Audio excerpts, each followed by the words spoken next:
What's up, guys? Jeremy with Everything iDevice, and in this video we're going to be comparing the iPad Air versus the iPad 2. I figured this would be a good video since Apple has basically removed the iPad 3 and the iPad 4 from their website. This is kind of for those of you that are probably trying to decide whether you want the Air or the 2. So this should be a good test. Basically, we're just going to be testing the GPU, the CPU, and also the web browsing JavaScript to see how good each device is at web browsing, because that's probably one of the big main things you would use with one of these devices besides gaming and whatnot. So as you know, the iPad Air is the newest version of the full-size iPad, and the iPad 2 is actually rather old, and there's only $100 difference between the two. The iPad 2 16 gigabyte Wi-Fi version starts at $399, and the equivalent iPad Air starts at $499. So there's only $100 difference between these devices, and I guess in this video it'll show you whether that $100 is actually worth it to just do the upgrade and kind of aim away from that iPad 2. First off, I would like to say that there's a huge difference between the displays on both of these devices. The iPad 2 does not have a Retina display. You can see the pixels on it, and the iPad Air does have that beautiful Retina display. It's basically double the pixels per inch in comparison against the iPad 2. So the huge difference in the display.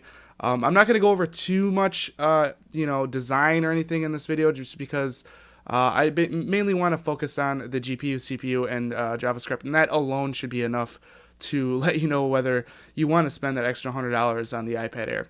So the first test we're going to be doing is Geekbench 3, and this is basically going to test out the CPU of both devices. The iPad 2 does have the A5, and the iPad Air does have the new A7 with the 64-bit architecture. So let's just go ahead and run these benchmarks, and I will speed through this because the iPad 2 probably will take quite a bit of time to do this test. As you can see, the iPad Air is just already blowing the iPad 2 out of the water. So let's go ahead and speed this up.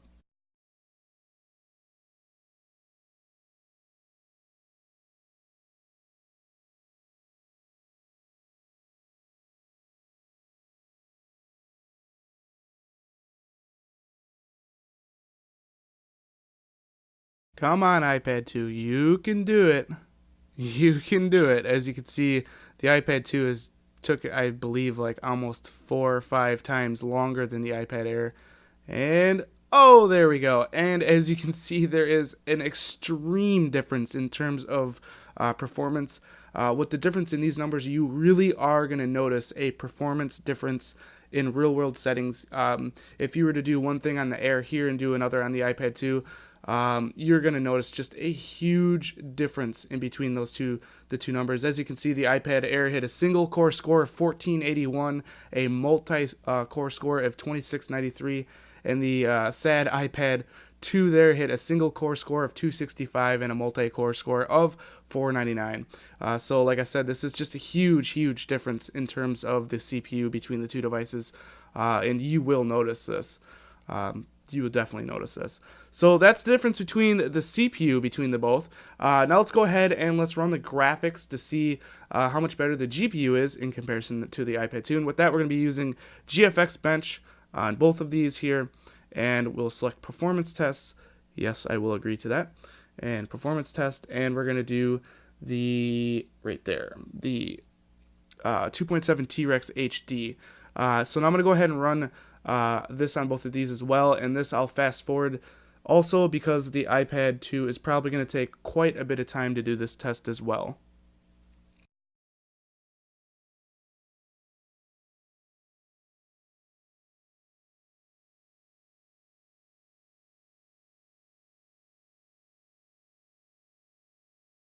Alright, so I did really want to quickly mention here, you can definitely see the difference in quality between the two displays there as we went through that test.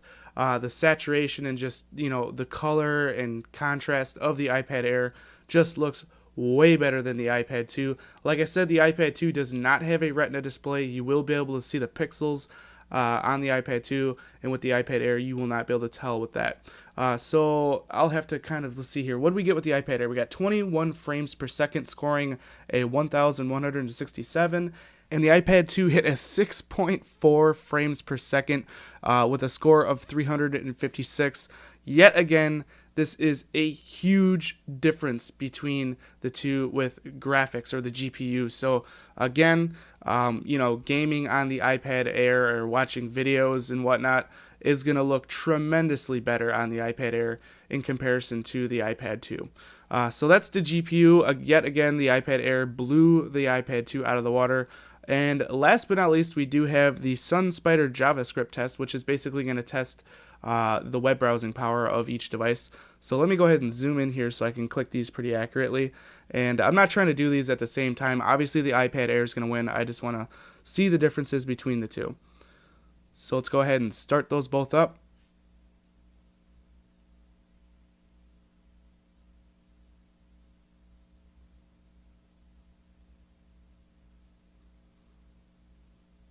All right, and the iPad Air is already done. And as you can see right here, there is the score of the iPad Air, which is pretty ridiculous, 379 milliseconds. And the iPad 2, let's see what this guy got, 1,273 milliseconds. So yet again, that is just a tremendous boost between the two. The lower the number for this, the better. So obviously 379 is a really good score for the iPad Air. So even browsing on Safari, the iPad Air is going to be doing it a lot faster, even if it's on the same Wi-Fi connection. It's just going to blow the iPad 2 out of the water. So that's going to be pretty much it for this video, guys. I just want to show you guys a quick comparison between the CPU, the GPU, and then the web browsing power of the iPad Air versus the iPad 2. Now, like I was saying, there is a $100 difference between the two devices on Apple.com right now. The iPad 2 starts at $399 and the iPad Air starts at $499. Like I said, I would definitely say the extra $100 to basically, I would say, almost quadruple the performance between these two devices is worth $100 hands down. So if you're tight for money, I would say just save up that extra $100 and get yourself the iPad Air. You're going to be way more satisfied with this device in comparison to the iPad 2. And the iPad 2 is just outdated, and I don't even think it should be on Apple.com right now. I think they should have left maybe, I don't know, the iPad 3 or no, probably the iPad 4. Considering this still comes with the 30-pin, connector, and I think they just need to kind of get rid of that device and just go with the newer stuff. But that's just my opinion. So I hope you guys like this quick comparison between the CPU, GPU, and also web browsing power between these two devices. If you did enjoy it, definitely throw me that thumbs up. That will help me out tremendously. And if you guys want to see more iPad comparisons coming soon, be sure to click that subscribe button. This has been Jeremy with Everything iDevice, and I will catch you guys in the next one. Later.